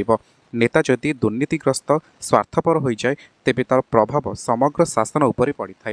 तो आउ गोटे इम्पोर्टाट आमर रोचे गणतंत्र आवश्यक सफलता आवश्यक शर्त आसूची उत्तम नेतृत्व जदि आपणकर लीडर आपन को जी लीड कर शासन को आपण देश को सी जो उत्तम नागरिक होती उत्तम नेता होती गणतंत्र आशीर्वाद सदृश गणतंत्र को सफल करने आउ एक आवश्यक शर्त अटे। एवं शेष आम देखा गणतंत्र आवश्यक सफलता आवश्यक शर्त मध्य आम शेष पॉइंट डिस्कसन करुचे उत्तम संविधान। गणतंत्र हेउछि विधि विधान संविधान शासन एक उत्तम संविधान ही सफल गणतंत्र प्राणपिंड रूपे कार्य करिथाए। संविधान नीति नियम आदर्श जदि जनकल्याणकारी होता है तेबे गणतंत्र सफलता अवश्यम्भावी। तो आम देखुले जमती गणतंत्र आमर टॉपिक थिला गणतंत्र सफलता अपरिहार्य शर्त गुड़िक कौन कौन आम डिस्कसन कले। प्रथम आवश्यक शर्त होउछि सार्वजनिक शिक्षा तापर आम डिस्कसन कले अर्थनैतिक समानता तापर तृतीय डिस्कसन कले सदा जागृति निर्भीक निरपेक्ष संवादपत्र दृढ़ विरोधी दल उत्तम नेतृत्व एवं उत्तम संविधान ये सब होउछि गणतंत्र सफलता आवश्यक शर्त बा अपरिहार्य शर्त गुड़िक। आशा करुच्ची जदि केबे आपन को एग्जाम रे क्वेश्चन पड़े कि गणतंत्र सफलता कौन कौन सब आवश्यक शर्त को आलोचना कर यही सब पॉइंट आप आराम से लिखिपारे। आशा करुच्ची पूर्व 4टी वीडियो भली ये वीडियो मध्य आपनकर पसंद आसिबो। जदि वीडियोटी भल लगी तो निहाती लाइक करंतु कमेंट करंतु शेयर करंतु आउ जदि एपर्यंत चैनल को सब्सक्राइब करना तो एसएसटी विथ सुरेश चैनल को निहाती सब्सक्राइब करंतु। Thank you thanks for watching. Hello hi नमस्कार वेलकम करुच्ची आपण मानक आउ एक नवा वीडियो को। आज वीडियो में डिस्कसन करिबा +2 सेकेंड इयर पॉलिटिकल साइंस रो प्रथम अध्याय जो अध्यायर ना हेउची भारत रे गणतंत्र बा डेमोक्रेसी इन इंडिया जो हमर वीडियो कंटिन्यूअसली चली रही आम लास्ट 4टी पार्ट ऑलरेडी 5टी पार्ट में डिस्कसन कर सारी आज रोचे 6 नंबर पार्ट और आज पार्ट में डिस्कसन करबा भारत रे गणतंत्र विभिन्न अंतराय विषय आलोचना कर discuss the challenges to the democratic process in India. Okay तो देरी न करे चलते स्टार्ट करबा आज वीडियो। ओके तो भारत में गणतंत्र विभिन्न अंतराय विषय में आलोचना करबा। प्रथम प्रश्नटी बुझिनिया प्रश्न पचारुची जति भारत में गणतंत्र सफल हो पारुनी भारत में गणतांत्रिक प्रक्रिया सफल हो पारुनी ई सफलता पथरे केउ गुड़िक अंतराय सृष्टि करुच्ची केउ केउ सब कारण अच्छी भारत में गणतंत्र सफलता समस्या सृष्टि करुच्ची बा अंतराय सृष्टि करुच्ची तो से गुड़िक विषय आलोचना करबा। तो देखो आम प्रथम जेकोसी आम लॉन्ग टाइप लिखुचे प्रथम इंट्रोडक्शन स्टार्ट करबा। इंट्रोडक्शन बा उपक्रम रे कौन लिखिपर भारत पृथ्वीर एक बृहत गणतांत्रिक राष्ट्र यह एक बहुजाति बहुधर्म बहुभाषा बहु संस्कृति और बहु आंचलिक विभिन्नतार देश एठारे गणतंत्र को सफल करने एक सहज प्रक्रिया नुहे। असमानता निरक्षरता आंचलिकता बेकारी बेरोजगारी तथा नक्सलवाद भली विभिन्न समस्या भारतर गणतंत्र प्रति प्रमुख आह्वान सृष्टि करिछि।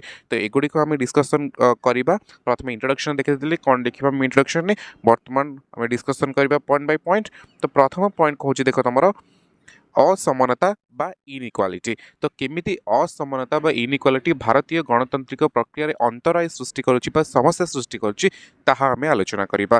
तो देखो लिखा जाइछि एई असमानता हेउछि समाज रे लोकमानक मध्यरे धन संपत्ति आय व्यय तथा साधारण जीवन धारण क्षेत्र रे थिबा तारतम्य। धन संपत्तिर असमान आवंटन प्रभाव किछि धनी एवं मुष्टिमेय व्यक्ति हाथ में क्षमता रहुछि एवं सेमाने गणतांत्रिक व्यवस्था एवं प्रक्रिया को नियंत्रण करुछन्ति। भारतर गणतांत्रिक व्यवस्था एही असमता एक प्रमुख प्रतिबंधक। तो प्रथम अंतराय प्रथम समस्या जो भारतीय गणतांत्रिक प्रक्रिया उपरे आम आलोचना करुँ प्रथम पॉइंट कहूँ असमानता बा इनइक्वालिटी। असमानता जो धनी धनी ही चली गरीब गरीब ही चली एवं भारतीय गणतंत्र शासन प्रक्रिया किसी मुष्टिमेय लोकों हाथ में रोचे जो मैंने साधारण लोक अच्छा से पाखे समानता पहुँची पारुनी। यह भारतीय गणतांत्रिक को सफल कर पारुनी जो धनी हाथ में केवल पावर रोचे गरीबों हाथ में कौन प्रकार पावर रोनी प्रायतः। ओके तो से सब कारण मध्य भारतीय गणतंत्र असफल होबार भारतीय गणतंत्र जो आम कहीपर अंतराय सृष्टि कर भारतीय गणतंत्र सफलता प्रथम पॉइंट हूँ असमानता बा इनइक्वालिटी। जदि आम सेकेंड पॉइंट डिस्कसन करवा सेकेंड पॉइंट हूँ निरक्षरता बा इलिटरेसी। तो यही पॉइंट रे कौन कहूँ निरक्षरता हूँ पढ़ा और लेखापी असमर्थ को बुझाए। निरक्षरता जातीय जीवन पर एक क्षत यह राष्ट्रर मूलदुआ को दुर्बल कर देउछि। निरक्षरता को दूर करने केवल सरकार नीति बा योजना नुहे बरं नागरिक सचेतनता मध्य आवश्यक। भारत में गणतंत्र को सफल करने प्रत्येक नागरिक यह एक मौलिक कर्तव्य। तो सेकेंड जो इम्पोर्टाट पॉइंट आमर कहूँ निरक्षरता बा इलिटरेसी। लोक निरक्षरता क्या कहुए प्रश्न पचारे तार फास्ट एक लाइन में लिखिदेछि निरक्षरता हेउछि पढ़िबा और लेखिबा असमर्थ। जिते लोक जानीपारे बुझीपारे कि सरकार नीति नियम कौन सरकार कौन कर सरकार कौन भूल कर कौन ठीक कर लोक गणतांत्रिक प्रक्रिया निज भोटर मूल्य बुझीपारे तो से पर्यंत गणतंत्र भारत में सफल होगा आम चिंता करवा माने गोटे चिंतार बाहर। कारण जेपर्यंत लोक निज भोटर मूल्य बुझी ना जो लोक निज अधिकार निज कर्तव्य विषय सचेतन न होती से पर्यंत भारत में गणतंत्र सफल होगा आमर माने स्वप्न ही रही। लोक जदि साक्षर हेबे लोक जदि पढ़े लोक जदि बुझे ताहले गणतंत्र भारत में सफल हो पार। यह द्वितीय पॉइंट आम देखुले असमानता पर निरक्षरता। तृतीय पॉइंट कहूँ आंचलिकता बा रिजनलिज्म। ए पॉइंट रे कौन कहूँ निज अंचल प्रति भल पाइबा भावना हेउछि आंचलिकतावाद किंतु निज अंचल प्रति अहेतुक भल पाइबा एवं अन्य अंचल प्रति थिबा संकीर्ण मनोभाव को ही आंचलिकतावाद कहुए। राज्य राज्य मध्य विभिन्नतारू यार सृष्टि। आंचलिकतावाद भारतीय गणतंत्र प्रति एक आह्वान।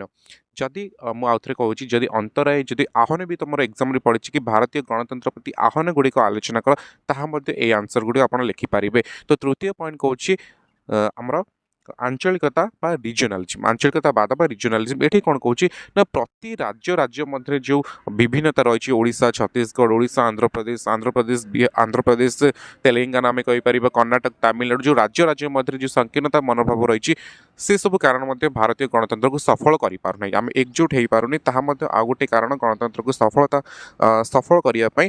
जदि क्वेश्चन के तुमको पचारे आंचलिकतावाद क्या कहुए तो निज अंचल प्रति भल पाइबा हेउछि आंचलिकतावाद। ओके तो जो निज प्रति अहेतुक तुम भल पाइब निज अंचल को भल पाइब सहित अन्य अंचल को घृणा कर अन्य अंचल प्रति तुम मन में संकीर्ण मन रद्वेषवाद रहा आंचलिकतावाद कहुए। आम होल उपर इंडिया डेवलपमेंट कथा चिंता न करी केवल निज राज्य कथा जो चिंता करुचे आंचलिकतावाद आई चिंताधारा जारी रही भारत केबे भारत केबे विकसित हो पारिबनी भारतीय गणतंत्र मध्य केवल सफल हो पारिबनी। तो भारतीय गणतंत्र प्रति आह्वान गुड़िक अंतराय मध्य तृतीय पॉइंट आम डिस्कसन कले आंचलिकतावाद। वर्तमान देखिबा नेक्स्ट पॉइंट जहाँ आपको कहूँ नक्सल समस्या। तो नेक्स्ट पॉइंट देखिबा 4 नंबर पॉइंट भारतीय गणतंत्र प्रति अंतराय सृष्टि करथिबा कारक गुड़िक भारतीय गणतंत्र प्रति आह्वान सृष्टि कर आह्वान गुड़िक कौन कौन तार चतुर्थ पॉइंट आम डिस्कसन करुचे। चतुर्थ पॉइंट कहूँ नक्सल समस्या बा नक्सलाइट प्रोब्लेम। तो ये पॉइंट कौन कहूँ ना असंतुलित विकास आदिवासी मानक मौलिक समस्या और शोषण हेउछि नक्सलवादर मुख्य कारण। दरिद्र शोषित अवहेलित एवं आदिवासी मानक प्रति हेउथिबा शोषण शोषणରୁ ହିଁ ନକ୍ସଲବାଦର ଜନ୍ମ ହୋଇଥିଲା। ଭାରତରେ ଏହା ପ୍ରଥମେ ପଶ୍ଚିମବଙ୍ଗର ନକ୍ସଲବାଡ଼ି ଗ୍ରାମରୁ ସୃଷ୍ଟି ହୋଇଥିଲା। ଚାରୁ ମଜୁମଦାର ଏହାର ନେତୃତ୍ୱ ନେଇଥିଲେ। ନକ୍ସଲବାଦ ଭାରତର ଗଣତନ୍ତ୍ର ପ୍ରତି ଏକ ବିରାଟ ଆହ୍ୱାନ। ତ ଭାରତର ଗଣତନ୍ତ୍ର ପ୍ରତି ଆହ୍ୱାନ, ଭାରତର ଗଣତନ୍ତ୍ର ପ୍ରତି ଅନ୍ତରାୟ ସୃଷ୍ଟି କରୁଥିବା କାରଣଗୁଡ଼ିକ ମଧ୍ୟରୁ ଅନ୍ୟ ଏକ ପ୍ରମୁଖ କାରଣ ହେଉଛି ନକ୍ସଲବାଦ। ତ କିଛିଟା ପଏଣ୍ଟ ଆଗେ ମନେ ରଖ, ତାପରେ ମୁଁ ନକ୍ସଲବାଦ କଥା କହୁଛି। ନକ୍ସଲବାଦ ପ୍ରଥମେ କେଉଁଠୁ ଆରମ୍ଭ ହୋଇଥିଲା, କେଉଁ ରାଜ୍ୟରୁ? ପଶ୍ଚିମବଙ୍ଗର ଗୋଟେ ଗ୍ରାମ ଅଛି, ଯେଉଁ ଗ୍ରାମର ନାଁ ହେଉଛି ନକ୍ସଲବାଡ଼ି। ସେଇଠୁ ଆରମ୍ଭ ହୋଇଥିଲା ଏବଂ ଏହାର ଲିଡର ବା ନେତା ଥିଲେ, ନେତୃତ୍ୱ ନେଇଥିଲେ ଚାରୁ। ଓକେ, ତ ଯେଉଁ ସର୍ଟ କ୍ୱେଶ୍ଚିନ୍ ଗୁଡ଼ାକ ମୁଁ କହିଲି, ନକ୍ସଲବାଡ଼ି କେଉଁଠି ଆରମ୍ଭ ହୋଇଛି, ପଶ୍ଚିମବଙ୍ଗରୁ ଆର ନେତୃତ୍ୱ କିଏ ନେଇଥିଲେ, ଚାରୁ ମଜୁମଦାର, ଏଗୁଡ଼ିକ ଭଲସେ ମନେ ରଖନ୍ତୁ। ତ ନକ୍ସଲ ସମସ୍ୟା ମଧ୍ୟ ଭାରତୀୟ ଗଣତନ୍ତ୍ର ପ୍ରତି ଆଉ ଏକ ଆହ୍ୱାନ, ଭାରତୀୟ ଗଣତନ୍ତ୍ର ପ୍ରତି ଆଉ ଏକ ଅନ୍ତରାୟ ସୃଷ୍ଟି କରୁଛି ଭାରତୀୟ ଗଣତନ୍ତ୍ରର ସଫଳତା ପାଇଁ। କି ଯେତେବେଳେ ନକ୍ସଲବାଦ ହେଉଛି କେଉଁଠି, ଯେତେବେଳେ ଅସନ୍ତୁଳିତ ବିକାଶ, ଆମେ ସବୁ ରାଜ୍ୟର ସମାନ ଭାବରେ ବିକାଶ କରିପାରିନି, ଆମେ ଆଦିବାସୀମାନଙ୍କର ବିକାଶ କରିପାରିନି, ଆଦିବାସୀମାନଙ୍କର ଶୋଷଣର ଯେଉଁ ଶିକାର ହେଉଛନ୍ତି ତାଙ୍କୁ ରକ୍ଷା କରିପାରୁନି, ସେଇଥିରୁ ହିଁ ସରକାରଙ୍କ ପ୍ରତି ସେଇ ମନୋଭାବରୁ ହିଁ ପ୍ରଥମ ଥର ପାଇଁ ଆମର ସୃଷ୍ଟି ହୋଇଥିଲା ନକ୍ସଲବାଦ। ତ ଏଇ ନକ୍ସଲବାଦ ପ୍ରଥମେ କେଉଁଠି ଆରମ୍ଭ ହୋଇଥିଲା? ପଶ୍ଚିମବଙ୍ଗର ଗୋଟେ ନକ୍ସଲବାଡ଼ି ଗ୍ରାମରୁ ଆରମ୍ଭ ହୋଇଥିଲା। ଯେତେବେଳେ ସରକାରଙ୍କର ବୈମାତ୍ରିକ ମନୋଭାବ, ଯେତେବେଳେ ସରକାରଙ୍କ ଚରମ ଅବହେଳା, କଣ୍ଟିନ୍ୟୁଅସଲି ସରକାର ଅବହେଳା କରି ଚାଲିଥିଲେ, ସେତେବେଳେ ଆଦିବାସୀମାନେ ଶୋଷଣର ଶିକାର ହେଉଥିଲେ। ସେମାନଙ୍କ ମନରେ ଯେଉଁ କ୍ରୋଧ ଥିଲା, ଯେଉଁ ଅଭିମାନ ଥିଲା, ଯେଉଁ ରାଗ ଦ୍ୱେଷ ଥିଲା ସରକାରଙ୍କ ପ୍ରତି, ସେଥିରୁ ସୃଷ୍ଟି ହୋଇଥିଲା ନକ୍ସଲବାଦ। ଓକେ, ମନେ ରଖନ୍ତୁ, ନକ୍ସଲବାଦର ନେତୃତ୍ୱ ନେଇଥିଲେ ଚାରୁ ମଜୁମଦାର। ଏହା ପ୍ରଥମେ ପଶ୍ଚିମବଙ୍ଗର ଏକ ଗ୍ରାମ ଥିଲା ନକ୍ସଲବାଡ଼ି, ସେଇଠୁ ଆରମ୍ଭ ହୋଇଥିଲା। ଓକେ, ଆଉ ଶେଷ ଆଉ ଗୋଟେ ପଏଣ୍ଟ ଆମେ ଦେଖୁଛେ, ଗଣତନ୍ତ୍ର ସଫଳତା ପାଇଁ ଆବଶ୍ୟକୀୟ ସର୍ତ୍ତଗୁଡ଼ିକ, ଗଣତନ୍ତ୍ର ଯେଉଁ ଆମର ସଫଳତା ପାଇଁ ଆହ୍ୱାନଗୁଡ଼ିକ ବା ଅନ୍ତରାୟ ଯେଉଁ ପଏଣ୍ଟ ଆମେ ଆଲୋଚନା କରୁଛେ, ଯେଉଁ ଡିସ୍କସନ୍ କରୁଛେ ଆମର ଆଜିର ବିଷୟବସ୍ତୁ, ତାର ଶେଷ ପଏଣ୍ଟ କହୁଛି ଲିଙ୍ଗଗତ ଅସମାନତା ବା ଜେଣ୍ଡର ଇନ୍ଇକ୍ୱାଲିଟି। ମୁଁ ଆଉ ଗୋଟେ କଥା ମନେ ରଖୁଛି ଆପଣଙ୍କ ପାଇଁ, 2 ମାର୍କ ପାଇଁ ଯେତେ ସାରା ପଏଣ୍ଟ ଡିସ୍କସନ୍ କରିଲେ, ଏଇଟା ତ ଆମେ ଲଙ୍ଗ ଟାଇମ୍ ପାଇଁ ଡିସ୍କସନ୍ କରୁଛେ, ସେପାରେଟ୍ କିନ୍ତୁ କ୍ୱେଶ୍ଚିନ୍ ଆସେ 2 ମାର୍କ ପାଇଁ, ତାକୁ ମଧ୍ୟ ନିହାତି ଭାବରେ ପଢ଼ିବା ପାଇଁ ଚେଷ୍ଟା କରିବେ। ତାକୁ ମନେ ରଖନ୍ତୁ। ତୁମର ଡାଇରେକ୍ଟ କ୍ୱେଶ୍ଚିନ୍ ପଚାରିଦିଏ, ନକ୍ସଲବାଦ କ'ଣ, ଲିଙ୍ଗଗତ ଅସମାନତା କହିଲେ କ'ଣ ବୁଝ, ନିରକ୍ଷରତା କ'ଣ, ତ ସେଗୁଡ଼ିକ ସବୁ ଭଲସେ ମନେ ରଖିବ ଆଉ ଆରାମସେ ନୋଟ୍ କରିବା ପାଇଁ ଚେଷ୍ଟା କର। ତ ଏ ଶେଷ ପଏଣ୍ଟ କ'ଣ କହୁଛି ନା, ଭାରତରେ ଲିଙ୍ଗଗତି ଅସମାନତା କହିଲେ ସ୍ୱାସ୍ଥ୍ୟ, ଶିକ୍ଷା, ଅର୍ଥନୈତିକ ଓ ରାଜନୈତିକ ସ୍ତରରେ ନାରୀ ଓ ପୁରୁଷଙ୍କ ମଧ୍ୟରେ ଥିବା ଅସମାନତାକୁ ବୁଝାଏ। ନାରୀ ଓ ପୁରୁଷ ମଧ୍ୟରେ ଥିବା ତାରତମ୍ୟ ଓ ଲିଙ୍ଗକୁ ନେଇ ଅସମତା ଆଚରଣକୁ ଲିଙ୍ଗଗତ ଅସମତା କୁହାଯାଏ। ଏହା ଭାରତର ଗଣତନ୍ତ୍ର ପ୍ରତି ଏକ ଆହ୍ୱାନ ଅଟେ। ତ ଲିଙ୍ଗଗତ ଅସମାନତା ବା ଜେଣ୍ଡର ଇନ୍ଇକ୍ୱାଲିଟି ଆପଣଙ୍କୁ କ'ଣ କହୁଛି ନା, ଯେତେବେଳେ ଭାରତରେ ନାରୀ ଓ ପୁରୁଷ, ଲିଙ୍ଗ କହିଲେ ଆମେ ନାରୀ ଓ ପୁରୁଷକୁ ଯେଉଁ ବୁଝୁଛି, ନାରୀ ଓ ପୁରୁଷ ମଧ୍ୟରେ ଥିବା ସବୁ ପ୍ରକାର ଶିକ୍ଷା କ୍ଷେତ୍ରରେ, ସ୍ୱାସ୍ଥ୍ୟ କ୍ଷେତ୍ରରେ, ଅର୍ଥନୈତିକ କ୍ଷେତ୍ରରେ, ରାଜନୈତିକ କ୍ଷେତ୍ରରେ ଯେତେ ସାରା ଅସମାନତା ରହିଛି, ତାଙ୍କ ଭିତରେ ଯଦି ଦୂରତ୍ୱ ରହିଛି, ଅସମାନତା ଆମେ ଯେତେବେଳେ କହିବା, ପୁରୁଷମାନଙ୍କୁ ଅଧିକ ଦିଆଯାଉଛି ଇମ୍ପୋର୍ଟାନ୍ସ ବା କ୍ଷମତା ଅଧିକ ଦିଆଯାଉଛି, ଅଧିକ ଅଗ୍ରାଧିକାର ଦିଆଯାଉଛି, ସେହି ତୁଳନାରେ ନାରୀମାନଙ୍କୁ କମ୍ ଅଧିକାର ପ୍ରଦାନ କରାଯାଉଛି। ଯେତେବେଳେ ପ୍ରଦାନ କରାଯିବ, ତାକୁ କୁହାଯିବ ଲିଙ୍ଗଗତ ଅସମାନତା। ତ ଏ ମଧ୍ୟ ଭାରତର ଗଣତନ୍ତ୍ର ପ୍ରତି ଆଉ ଏକ ଅନ୍ତରାୟ ବା ଗଣତନ୍ତ୍ର ସଫଳତା ପାଇଁ ଆଉ ଏକ ସମସ୍ୟାର କାରଣ। ତ ଏଭଳି ଭାବରେ ଆମେ ଆଜି ଡିସ୍କସନ୍ କରୁଥିଲେ ପଏଣ୍ଟ ବାଇ ପଏଣ୍ଟ।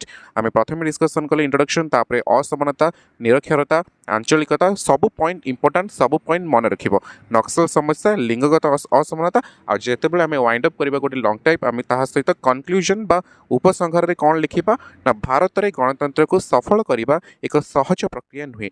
ବହୁ ଅସୁବିଧା ଓ ବାଧାବିଘ୍ନ ସତ୍ତ୍ୱେ ମଧ୍ୟ ଭାରତ ଗଣତନ୍ତ୍ରକୁ ପ୍ରତିଷ୍ଠା କରିବା ପାଇଁ ପ୍ରୟାସ କରିଛି। ଭାରତର ସାମାଜିକ, ଆର୍ଥିକ, ସାଂସ୍କୃତିକ ଓ ରାଜନୈତିକ ଭିତ୍ତିଭୂମି ଅତ୍ୟନ୍ତ ଦୁର୍ବଳ। ଅସମାନତା, ନିରକ୍ଷରତା, ଆଞ୍ଚଳିକତା, ବେକାରୀ, ବେରୋଜଗାରୀ ଭଳି ସମସ୍ୟାଗୁଡ଼ିକୁ ଦୂର କରିପାରିଲେ ଭାରତ ଏକ ସଫଳ ଗଣତାନ୍ତ୍ରିକ ରାଷ୍ଟ୍ରରେ ପରିଣତ ହୋଇପାରିବ। ତ ପ୍ରଥମେ ମୁଁ ଡିସ୍କସନ୍ କଲି କାରଣଗୁଡ଼ିକ, ତାପରେ ଆମେ ସଲ୍ୟୁସନ୍ ଦେଲି କେଉଁ କେଉଁ କାରଣ ଯଦି ଆମେ ଦୂରୀକରଣ କରିପାରିବା, ଆମେ ଭାରତୀୟ ଗଣତନ୍ତ୍ରକୁ ଗୋଟିଏ ସଫଳତାର ଶୀର୍ଷରେ ପହଞ୍ଚାଇ ପାରିବା। ତ ଆଶା କରୁଛି ଆଜିର ଯେଉଁ 6 ନମ୍ବର ଆମର ଭିଡ଼ିଓ ଥିଲା, part 1, part 2, part 3, part 4, 5 discussion କଲା ପରେ ଆମେ ଗଣତନ୍ତ୍ରର ଯେଉଁ ଶେଷ ପାର୍ଟ, ଆଜି ଆମେ ଟୋଟାଲ୍ ନୋଟ୍ସର, ଆମେ ଟୋଟାଲ୍ କନସେପ୍ଟର ଶେଷ ପାର୍ଟ, ତାପରେ ତ ଆମେ ଇମ୍ପୋର୍ଟାଣ୍ଟ ଲଙ୍ଗ ଟାଇପ୍ ଡିସ୍କସନ୍ କରିବା, 2 ମାର୍କ୍ସ ଡିସ୍କସନ୍ କରିବା, MCQ ଡିସ୍କସନ୍ କରିବା, ସେଟା ଅଲଗା କଥା। এই ଯେଉଁ ପଏଣ୍ଟ, এই ଯେଉଁ କନସେପ୍ଟ ଆମେ ଆଜି ଡିସ୍କସନ୍ କରୁଥିଲେ, ଆଜିର ଆମ ଶେଷ ଭାଗ ଥିଲା। ଟୋଟାଲ୍ ଆମେ 6ଟି ପାର୍ଟ ସହିତ ଟୋଟାଲ୍ ଗଣତନ୍ତ୍ର, ଯେଉଁ ଡେମୋକ୍ରାସି ଇନ୍ ଇଣ୍ଡିଆର ଟୋଟାଲ୍ ଚାପ୍ଟରକୁ କଭର କଲେ। ଆଶା କରୁଛି ଆଜିର ଭିଡ଼ିଓ ଆପଣଙ୍କୁ ଭଲ ଲାଗିଥିବ। ଯଦି ଭିଡ଼ିଓଟି ଭଲ ଲାଗିଛି ତ ନିହାତି ଭାବରେ ଲାଇକ୍ କରନ୍ତୁ, କମେଣ୍ଟ କରନ୍ତୁ, ସେୟାର କରନ୍ତୁ। ତା ସହିତ ଯଦି ଆପଣଙ୍କର PDF ଦରକାର, ନିହାତି ଭାବରେ କମେଣ୍ଟ ସେକ୍ସନରେ ମୋତେ PDF ମେସେଜ୍ କରନ୍ତୁ, ମୁଁ ଆପଣଙ୍କ ପାଖରେ PDF ପହଞ୍ଚାଇଦେବି। ତ ଆଉ ଥରେ ରିକ୍ୱେଷ୍ଟ କରୁଛି, ଯଦି ଭିଡ଼ିଓଟି ଭଲ ଲାଗିଛି ତ ନିହାତି ଭାବରେ ଲାଇକ୍ କରନ୍ତୁ, କମେଣ୍ଟ କରନ୍ତୁ, ସେୟାର କରନ୍ତୁ। ଆଉ ଏପର୍ଯ୍ୟନ୍ତ ଯଦି ଚ୍ୟାନେଲକୁ ସବସ୍କ୍ରାଇବ୍ କରିନାହାନ୍ତି ତ SST with ସୁରେଶ ଚ୍ୟାନେଲକୁ ନିହାତି ଭାବରେ ସବସ୍କ୍ରାଇବ୍ କରନ୍ତୁ। Thank you, thanks for watching.